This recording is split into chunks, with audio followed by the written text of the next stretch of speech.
Hello मित्रों, स्वागत है तमारो अमारी आ शैक्षणिक यूट्यूब चैनल में। मित्रों, आज આપણે આ વિડીયોમાં વાત કરીશું ધોરણ 11ના અર્થશાસ્ત્રના પ્રથમ પ્રકરણ એટલે કે વિષય પ્રવેશ, અર્થશાસ્ત્ર વિષય પ્રવેશને સમજવાનો સંપૂર્ણ પ્રયત્ન કરીશું। તો વિડીયોમાં અંત સુધી બનાવી રહેજો। ચાલો સ્ટાર્ટ કરીએ।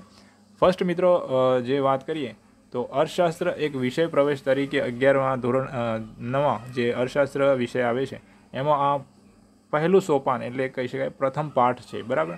એમાં અહીંયા જે પ્રસ્તાવના આપેલી છે એ પ્રમાણે આ પાઠમાં જે છે ચર્ચા કરવામાં આવેલી છે અને માહિતી આપવામાં આવી છે કે એની શરૂઆત કઈ રીતે થઈ, અર્થશાસ્ત્રની જે પાયાની કહી શકાય કે પાયાની માહિતી શું છે, પાયાની જે એનો પાયો શું છે એને સમજવા માટે એક બેઝિક લેવલે આ પાઠની જે છે માહિતી આપવામાં આવી છે પાઠમાં, બરાબર। વાત કરીશું પ્રસ્તાવનામાં અર્થશાસ્ત્રનો અર્થ શું છે, અર્થશાસ્ત્રનું ભારતીય ચિંતન શું છે, બરાબર। કહી શકાય કે અર્થશાસ્ત્ર જે છે એક તમને જે છે અલગ અલગ વર્ઝનમાં અલગ અલગ રીતે જોવા મળશે, એટલે કે એક ભારતીય વર્ઝન છે, એક વિદેશી વર્ઝન છે, બરાબર। તો એ રીતે પશ્ચિમમાં અર્થશાસ્ત્રનો ઉદ્ભવ કઈ રીતે થયો, એનો વિકાસ કઈ રીતે થયો, અહીંયા બંને જે સિક્કાની બંને બાજુ છે એ આપવાનો ટ્રાય કર્યો છે, એટલે કે એમાં એડમ સ્મિથ, માર્શલ, રોબિન્સ અને સેમ્યુઅલે જે પણ અર્થશાસ્ત્રની વ્યાખ્યા આપી છે એ અહીંયા પ્રસ્તુત કરવામાં આવેલી છે।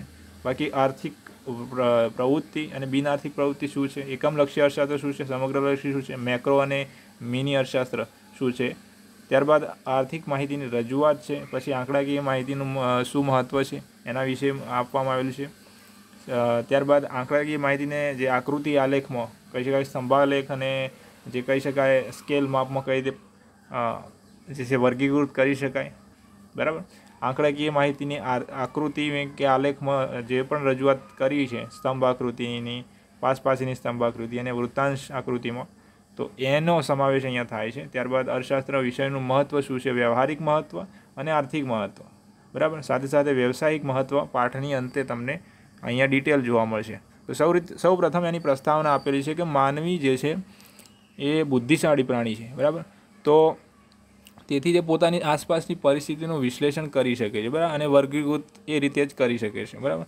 માનવ જીવન સુખરૂપ ચાલે તે માટે એને વ્યવસ્થાઓ ઊભી કરી હતી, બરાબર, જેમ કે સમાજ વ્યવસ્થા, બરાબર, રાજ વ્યવસ્થા અને અર્થવ્યવસ્થા, બરાબર। અર્થ એટલે અત્યારના આધુનિક સમયમાં એનો પૈસો થાય અર્થ, બરાબર।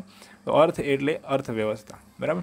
તો આ વ્યવસ્થાનો સમજવા માટે, તેને પેઢી દર પેઢી ચલાવવા માટે તથા વ્યવસ્થામાં ઊભા થતા પ્રશ્નોને સમસ્યાના ઉકેલ રૂપે આ માણસે આ વિવિધ શાસ્ત્રોની રચના કરી, બરાબર। આદિયુગમાં માણસ કેટલાક પ્રશ્નોનો અને તેની સમસ્યાઓનો ઉકેલ માટે લડાઈ કે યુદ્ધનો સહારો લેતો, બરાબર, પણ સમજણના વિકાસ સાથે તે સમસ્યાઓનો ઉકેલ જે છે શાસ્ત્રો દ્વારા એટલે કે બુદ્ધિપૂર્વકની ગણતરીઓ દ્વારા લાવતો થયો, બરાબર। અર્થશાસ્ત્ર આ રીતે માનવીની આર્થિક સમસ્યાઓનો ઉકેલ માટે માનવીના આર્થિક વર્તનનો અભ્યાસ કરતું શાસ્ત્ર છે। શું છે? તો એક રીતે કહી શકાય કે અર્થશાસ્ત્ર જે છે માનવીની આર્થિક સમસ્યાઓ જે છે એટલે કે જે પૈસાને લગતી, હાલના સમયમાં જે પૈસાના લગતી મહત્ત્વની જે માનવી રોજબરોજની જિંદગીમાં પોતાની સમસ્યાઓ જે છે અનુભવે છે, પૈસાને લગતી સમસ્યાઓ, તો આ માનવીના આર્થિક વર્તનનો અભ્યાસ કરે છે એ શાસ્ત્ર છે, બરાબર।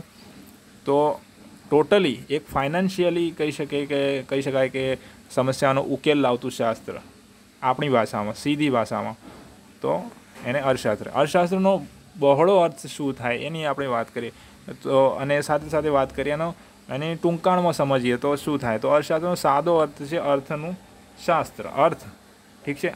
આ અર્થ જે છે એ સંસ્કૃત શબ્દ પરથી ઉતરી આવ્યો છે, બરાબર, સંસ્કૃત શબ્દ છે અર્થ, બરાબર। સંસ્કૃતમાં અર્થ શબ્દના અનેક અર્થ છે, જેમાંનો એક એટલે ઉદ્દેશ્ય, કશુંક મેળવવું, જે આધુનિક આર્થિક અર્થ સાથે સુસંગત છે, બરાબર। આધુનિકમાં એને આર્થિક કહેવાય। ત્યારબાદ આ શબ્દ જે છે એટલે કે અંગ્રેજી શબ્દ ઇકોનોમિક શબ્દ જે છે એ ગ્રીક શબ્દ ઓકોનોમિકોસ, બરાબર, એટલે ઓકોનોમિકોસ આ શબ્દ પરથી ઉતરી આવ્યો છે, બરાબર। ગ્રીક શબ્દ છે, હંમેશા યાદ રાખજો મિત્રો, વર્ગ 3ની પરીક્ષાઓથી લઈને જીપીએસસીની પરીક્ષાઓ અને સાથે સાથે કહી શકાય કે દરેક પ્રકારની પરીક્ષાઓ જે છે ધોરણ 11ની પરીક્ષાઓ કહી શકાય, તો પંચાયત પરીક્ષાઓ કહી શકાય, ખાતાકીય દરેક પરીક્ષાઓમાં આ ટાઈપના પ્રશ્નો હોય છે કે જે શબ્દ જે છે ઇકોનોમિક્સ એ કઈ ભાષા પરથી ઉતરી આવ્યો છે? તો ગ્રીક. અને કયા શબ્દ પરથી ઉતરી આવ્યો છે? તો ઓકોનોમિકોસ. બરાબર. તો આ રીતે. ત્યારબાદ પ્રાચીન ગ્રીસમાં ઘરવખરી સરસામાન જે તે વ્યક્તિગત માલિકીનો હોય તેને ઓકોસ કહી શકાય. બરાબર. આ જે ઓઇકોનોમિકોસ જે છે એ શબ્દ ગ્રીક શબ્દ છે, એના ટૂંકાણ સ્વરૂપને એમને જે છે ઘર વખરીને અથવા તો ઘરના સરસામાનને વ્યક્તિગત માલિકીનો હોય તેને ઓઇકોસ, ઠીક છે, આ શબ્દ સાથે એમને ટૂંકાણ રૂપમાં એને પ્રસ્તુત કર્યો. બરાબર. અને આ ઘરના સરસામાનનું વ્યવસ્થાપન કરવાની રીતને નોમોસ, ઠીક છે, નોમોસ કહેતા. તો આ રીતે એક અલગ જ ભાષાનો આ શબ્દ જે છે કહી શકાય કે ઇંગ્લિશમાં જે છે એનો સમય સાથે રૂપાંતર થયું અને ટ્રાન્સલેશન થયું. તે જ રીતે આપણે જે સંસ્કૃતની વાત કરી તો સંસ્કૃતમાં એ જ રીતે અર્થ શબ્દ જે છે એ ઉતરીને જે છે આધુનિક અત્યારે આર્થિક અથવા તો અર્થશાસ્ત્ર એ રીતે આ શબ્દ જે છે ઉદ્ભવ્યો. અર્થશાસ્ત્રનું ભારતીય ચિંતન શું છે? Economics in Indian thought. તો ભારતમાં સભ્યતા અને સંસ્કૃતિનો ઇતિહાસ આશરે 5000 વર્ષથી પણ વધુ જૂનો છે. બરાબર. માટે જ ભારતીય તત્વચિંતનમાં માનવ જીવનના વિવિધ પાસાઓનો અભ્યાસ અને માર્ગદર્શન જોવા મળે છે. અર્થ, ધર્મ, કામ, મોક્ષ આ 4 પુરુષાર્થ છે. બરાબર. માણસે કરવાના હોય છે. તો આ 4 મુખ્ય ઉદ્દેશ છે જેમાંથી અર્થ માટે કરવામાં આવતી પ્રવૃત્તિ સાથે અર્થશાસ્ત્રને લેવા દેવા છે. કશુંક મેળવવાની પ્રવૃત્તિ. બરાબર. એમ આપણે ટૂંકમાં એને કહી શકીએ. અપેક્ષા સાથે થતી કશુંક મેળવવાની અપેક્ષા સાથે થતી પ્રવૃત્તિ એટલે અર્થપૂર્ણ પ્રવૃત્તિ. જીવન નિર્વાહ માટે ભૌતિક સુખની પ્રાપ્તિ માટે અર્થોપાર્જન કરવું, આવક મેળવવી તે માણસનું કર્તવ્ય છે. બરાબર. તો આશરે 2500 વર્ષ પહેલાં અર્થશાસ્ત્ર નામના પોતાના પુસ્તકમાં કૌટિલ્યએ તેમનું બીજું નામ જે ચાણક્ય જે છે એમને એનું જે છે કહી શકાય કે આધુનિક સ્વરૂપ કહી શકાય, આધુનિક વ્યાખ્યા આપવાનો ટ્રાય કર્યો. બરાબર. પ્રયત્ન કર્યો. તો આ અર્થશાસ્ત્ર પુસ્તક જે છે એ 2500 વર્ષ પહેલાં લખાયું હતું. કોના દ્વારા? તો કૌટિલ્ય, જેમનું બીજું નામ શું છે? ચાણક્ય. તેમણે માનવીની આર્થિક પ્રવૃત્તિ માટેનું ચિંતન રજૂ કર્યું હતું. હવે આ સંદર્ભમાં કૌટિલ્યના મતે મનુષ્યની વૃત્તિ જ અર્થ છે. બરાબર.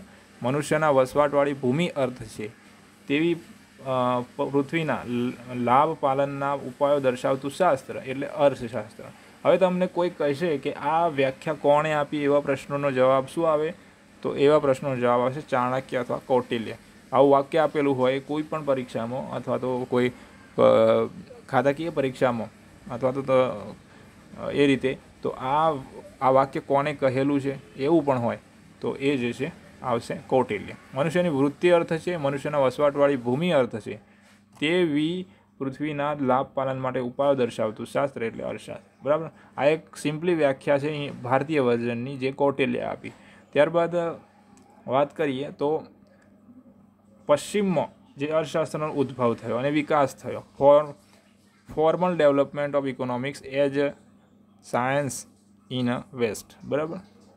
In the waste.